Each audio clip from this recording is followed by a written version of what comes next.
I first met Clayton in 2019. At that time, he seemed like the kind of person everyone wanted to be around. Easygoing, full of jokes, and always the center of attention. I never imagined he would one day become the reason I couldn't sleep at night. At first, everything felt normal. Clayton was funny, charming even. We played games together, hung out after school, and sometimes walked through the quiet streets of our small town, talking about random things. To me, he was just another friend, but little by little, I started noticing something different about him. His moods would shift suddenly, like a switch being flipped. One moment he was laughing, the next his face would harden and anger burned in his eyes. It wasn't just normal teenage mood swings. His temper flared like wildfire, fast, uncontrollable, and frightening.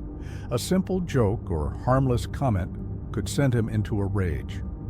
At first, I tried to brush it off. I told myself it was nothing, just stress or hormones, but deep down it unsettled me. Then, things changed. Clayton started carrying a knife. He said it was for protection, that he felt safer with it, around. But the way he handled it made me uneasy. He treated it less like a tool and more like a toy, something he enjoyed showing off. I'll never forget the way he used to flick the blade open and closed, staring at it with a smile that didn't feel right. Sometimes, when he caught me watching, he would smirk and ask, "Does this make you nervous?" I never answered. The first time I saw him truly dangerous was during a fight with his girlfriend. I thought it was just another argument, teenage drama. But instead of walking away, Clayton pulled out the knife. He pressed it hard against the wall, right beside her face, the sound of metal scraping against plaster filling the room. Her eyes widened in terror. She didn't scream, she couldn't. She just froze, shaking, as if any sudden movement would make him snap. That was the moment I realized Clayton wasn't bluffing. The danger was real. After that, I tried to put distance between us. I stopped answering his calls, avoided his hangouts, and made excuses not to see him. But Clayton noticed. He always noticed. Soon my phone was buzzing day and night with his messages. At first, they were simple. "Where are you?" "Why aren't you answering?" But then the tone shifted. His questions turned into demands. His words became colder. The texts grew darker, more threatening. One night, I opened my phone to see a chilling message. "Don't ignore me." Another followed seconds later. "If you won't come to me, I'll come to you." I told myself he was bluffing, just empty threats. But I was wrong. Late one evening in 2022, as I was winding down for the night, I heard it, a slow, deliberate knock at my apartment door. The sound echoed through the hallway, sharp and steady.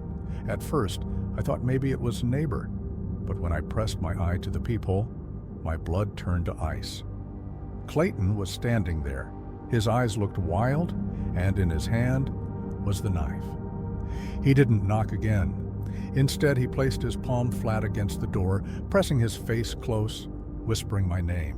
His voice was soft, almost gentle, but it sent chills crawling up my spine. Then came the sound.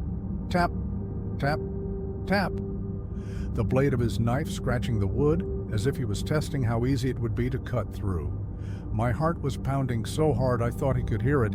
My hand shook as I grabbed my phone and dialed the police, whispering every word so he wouldn't notice. Minutes dragged on like hours. I prayed he wouldn't try the handle. I prayed he wouldn't break the door down. And then, silence. And the police finally arrived. They rushed up the stairwell. I pointed to the door, telling them he was there, but when they flung it open, the hallway was empty. No footsteps, no sound, no Clayton. They searched the building, the street outside, even the stairwell. Nothing. It was as if he had vanished into thin air. The officers told me not to worry. They said maybe it was just a misunderstanding. Maybe he hadn't meant to scare me. But I knew better. Because deep down, I understood something the police didn't. Clayton hadn't just come to rattle me. He wasn't there to talk. That night, when he stood outside my door with that knife in his hand, Clayton had only one intention. He had come to kill me.